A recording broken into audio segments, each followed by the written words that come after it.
ketemu lagi dengan Jalan-Jalan Giuliana Francesco. Kali ini kami berada di Castiglione del Terziere. Jadi ini salah satu kastil juga yang ada di sekitar Tuscany. Stiamo andando a vedere un altro castello nella Lunigiana di Castiglione del Terziere, un piccolissimo paesino in cima a una piccola collina, e ve lo mostreremo anche stavolta per voi. È una piccola perla incastonata nel verde della Lunigiana. Ciao! Ciao! Castiglione del Terziere sudah ada sejak tahun 1275. Kenapa disebut del Terziere atau bagian ketiga? Ini merupakan kastil warisan yang diberikan oleh Marquis Alberto dari Filattiera. Dan di sini terdapat situs yang sangat kuno ya, yang berasal dari abad ke-6 sampai ke-7, yang merupakan pemukiman Bizantium ya, zaman Romawi, yaitu pemukiman yang berbenteng yang ditempatkan di dalam tempat pertahanan Lunigiana. Jadi sebagian besar penampilan desa ini didominasi oleh kastil-kastil abad pertengahan ya. Contohnya ya ini, di Lunigiana ini, salah satunya adalah Castiglione del Terziere. Ketika pada abad ke-10 hingga ke-12, wilayah ini berada di kekuasaan Colbellari yang juga memiliki kastil di Virgoletta yang ada sejak tahun 1202. Pada tahun 1451, kastil ini memiliki posisi yang penting ya, yang merupakan daerah kekuasaan Florence. Jadi mereka melakukan komunikasi karena selain posisinya yang berada di atas gunung ya, Castiglione ini, dan sangat strategis melalui Via Francigena. Jadi posisinya yang sangat penting sehingga menjadikan kastil ini terpelihara hingga sekarang. Dari video Jalan-Jalan Giuliana Francesco, kalian sudah melihat beberapa bagian atau beberapa kastil yang ada di Lunigiana yang merupakan ciri khas awal abad pertengahan ya. Kastil itu selalu ada menaranya, menara tingginya, di mana sekelilingnya itu ada kompleks pemukiman ya. Jadi dari sini kita bisa lihat dari dinding-dinding menaranya ini yang diapit ya, sama seperti kastil-kastil Lunigiana lainnya. Kastil-kastil di Lunigiana merupakan kastil-kastil yang berada di awal abad pertengahan dengan identifikasi menaranya yang berbentuk lingkaran seperti ini. Franceschino Malaspina pada abad ke-14 melakukan pemekaran ya, dengan membangun sayap-sayap kastil di sisi luarnya, menggabungkan perumahan yang sekelilingnya ya, untuk menjadikan benteng pertahanan sebagai penjaga ya. Dan ciri-ciri kastil yang ada di Lunigiana ini kita lihat dari bentuk menaranya yang bundar dan besar. Setelah terjadi beberapa kerusakan melalui banyak sekali perang dan sebagainya, pada tahun 1969 kastil ini dibeli oleh Loris Jacopo Bononi yang kemudian melakukan restorasi dan sampai sekarang menjadi tempat pusat studi humanistik Niccolo V dengan adanya perpustakaan sejarah yang sangat lengkap. Lalu pada tahun 1969 itu, setelah dibeli oleh Loris Jacopo Bononi, ia melakukan pemulihan, melakukan rekonstruksi kembali di atas reruntuhan yang dia beli itu. Kemudian di dalam 10 tahun terakhir ini kita bisa lihat perabotan dan perabotan kuno yang ada di dalamnya menurut arsip ya, masih dirawat dan terawat. Dan sejarah arsip pada tahun 1973 menetapkan tempat ini menjadi pusat studi humanistik Niccolò V. Restorasi yang dilakukan oleh Jacopo Bononi sangat bagus karena tetap mempertahankan sayap dari bagian kastil, yaitu sayap perumahannya. Lalu ada menara pengawas persegi yang sangat tinggi yang dulu dibangun oleh Franceschino Malaspina, dan juga masih mempertahankan struktur awalnya, yaitu pada masa lalu. Loris Jacopo Bononi meninggal pada tahun 2012, dan atas semangatnya terhadap kastil ini kita sangat berterima kasih karena saat ini kita masih bisa melihat kastil yang indah ini, ya. Dan terima kasih juga berkat Raffaella Pauletti yang merupakan rekannya meneruskan perjuangannya untuk mempertahankan dan menghormati struktur arsitektur serta perabotan yang ada di dalam kastil ini, yaitu Castiglione del Terziere. Jadi kisahnya Loris Jacopo Bononi ini berjuang sangat keras ya pada waktu dahulu, karena keinginannya untuk menyelamatkan kastil ini, karena sudah berupa reruntuhan dan tidak ada seorang pun yang memperhatikan. Loris yang merupakan seorang profesor sejarah berjuang mati-matian untuk mendapatkan hak atas kastil ini, dan ternyata berhasil. Kita harus berterima kasih kepada beliau yang sudah mempertahankan tempat ini dan menjadikannya walaupun kastil pribadi untuk belajar sejarah masa lalu dengan melihat kastil ini. Luar biasa ya.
By the way, di belakang saya nih ada pohon zaitun. Istirahat sejenak di taman ini di depan kastil. Seandainya kita punya kastil ya. We no, ave castile. Il castello è ululà, lupo ululì, il castello non si può entrare. Kita nggak bisa masuk karena ini private, oke? Sayang sekali, tapi tidak apa-apa. Halo. Halo. Akhirnya kita harus mengakhiri jalan-jalan Giuliana Francesco. Kayak yang kali ini kami ke Castiglione del Terziere. Oke, susah banget namanya. Oke, sampai jumpa di video kami berikutnya. Ciao ciao. Siamo a Castiglione del Terziere, e questo piccolo villaggio dove c'è un bellissimo castello e che è di proprietà privata. Purtroppo non si può visitare se non con il consenso dei proprietari. È un piccolo posto magico che sorge nelle piccole colline della Lunigiana ed è fantastico. C'è un bellissimo sole, c'è una bellissima brezza Vi salutiamo ancora da qua. Ciao! Ciao!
Dan berikut ini kita akan melihat Desa Villeto yang berada di Lunigiana.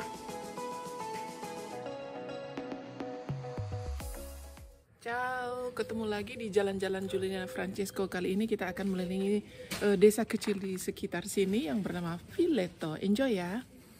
Siamo a Villeto, sempre una frazione di Villafranca, un piccolo paesino che è costruito come un castro romano. È in pianura, uno dei pochissimi villaggi che è in pianura. Di qua faremo un piccolo giro all'interno e vedremo le particolarità di questo piccolo paesino che è importante per un mercato medievale che viene fatto a Ferragosto. Ciao! Ciao! Asal-usul desa bertembok Villeto kita bisa lihat dari castrum atau benteng pertahanan pada zaman Romawi, Bizantium ya, pada saat melawan Lombardia. Jadi bentuk desa Villeto ini adalah castrum ya, yang kemudian pada masa lalu terjadi peperangan menyerang Lunigiana pada abad ke-6 dan ke-7. Sistem pertahanannya yang tanda kutip limau didasarkan pada kastrasi Villeto dan Villatiera. Jadi ini berasal dari kata Yunani yang berarti phylakterion, merupakan sebuah tempat berbenteng. Dan pada tahun 1351 menjadi bagian wilayah Malgrate yang pada tahun 1641 dijual oleh Caesar II ke Kerajaan Milan dan kemudian ke Ariberti dari Cremona. Jadi desa Villeto ini berbentuk castrum. Apa itu castrum? Yaitu benteng pertahanan yang dibuat oleh Kerajaan Romawi. Pada masa lalu jika mereka ingin menaklukkan suatu daerah atau mereka membangun satu benteng pertahanan berbentuk segi empat yang dibagi atas 4 bagian, inilah yang namanya castrum. Dan desa Villeto ini merupakan salah satunya. Mereka membangunnya dalam 1 hari, lalu jika mereka berhasil menaklukkan daerah itu, mereka bongkar benteng pertahanan Bizantium ini. Setelah mereka bongkar dan mereka pergi dan mulai membangun desa itu. Jadi terlihat jelas bahwa ini berbentuk kotak ya, dan dibagi dalam 4 bagian. Luar biasa. Inilah merupakan salah satu rahasia kerajaan Romawi pada masa lalu selalu menang perang. Bahkan sampai di Budapest itu kotanya berbentuk seperti ini, yaitu castrum, berbentuk segi empat, atau dalam bahasa Italia bernama forma quadrilatera, benteng pertahanan yang berbentuk segi empat.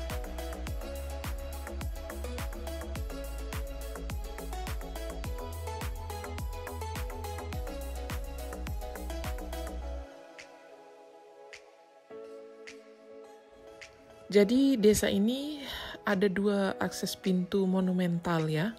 Pintu selatan pada abad ke-16 dan dibangun kembali pada tahun 1700.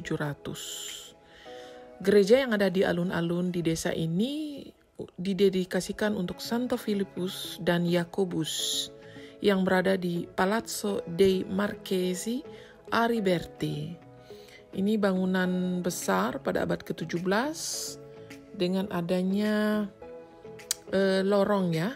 Ini ada lorong udara penghubung ini. Yang kemudian pada abad ke-17 ada juga biara Hospitalers yang dihancurkan dan kemudian direnovasi kembali.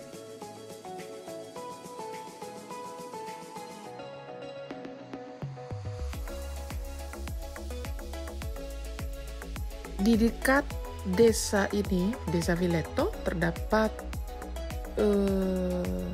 hutan misterius ya, di mana mereka meyakini tempat perayaan dan pertemuan suku yang ada pada zaman prasejarah, yang dibuktikan juga dengan ada banyaknya patung prasasti yang ditemukan di sini.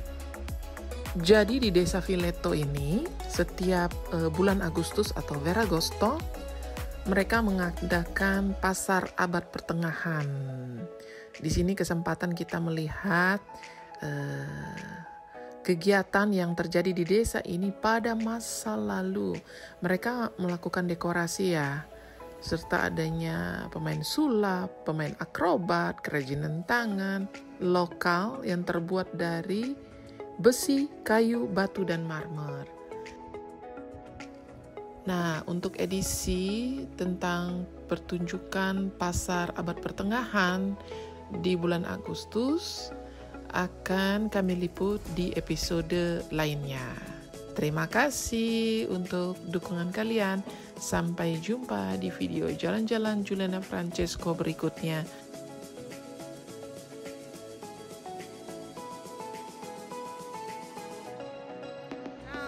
Akhirnya kita harus mengakhiri video jalan-jalan Juliana Francesco di Desa Viletto. Sampai ketemu lagi di video selanjutnya. Ciao ciao. Salutiamo da Viletto, il piccolo borgo medievale della Lunigiana. Ciao.